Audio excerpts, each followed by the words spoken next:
As to the value of not Mirandizing, here's a snippet from Fox News, where a former FBI agent comes on and says, well, let's play this clip. It surprises the hell out of the Fox News reporter, I think, to the extent that she fully gets what this guy is saying. And for more on this now, we're going to bring in our next guest, Chris Voss, retired FBI special agent, hostage negotiator, and terrorism expert. He also is the managing director of Insight Security. We've talked quite a few times over the last few days, Chris. It's great to have you back on the program.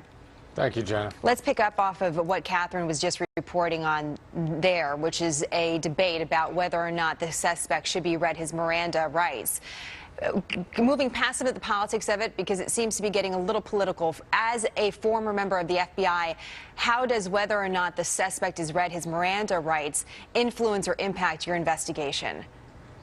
Well, it really becomes irrelevant. I mean, good rapport-based interviewers, interrogators, who are the ones that are the most effective. I mean, the FBI doesn't do that because we're nice. We do that because it worked. And rapport-based interviewers, Miranda, they can read that and then continue the relationship. It's not a big problem. It's not a major obstacle. It's almost irrelevant.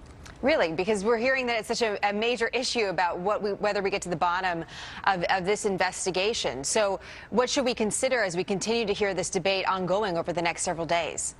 It really doesn't make that much difference to the interviewers, and especially the particular group of profilers that they've developed at Quantico, at the FBI Academy, SERG.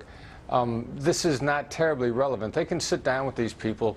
They can interview them. They look for behavioral cues. They look for a way to establish a relationship so that the individual starts to talk. That's it. They do it because it's effective. And you can even interview people occasionally with a lawyer in the room.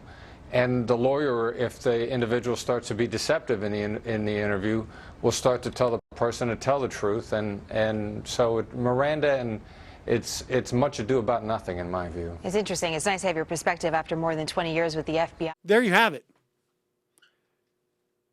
He's coming on to say that in terms of the investigation, Mirandizing does not in any way inhibit our ability to get information. And he goes as far to say that, sometimes a lawyer actually helps us. So all we are left with is really the decision to strip us of our constitutional rights.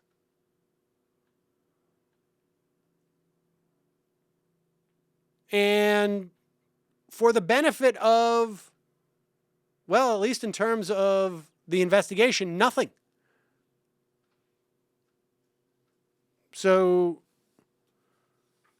I don't know that we will hear this this type of testimony any more than we heard.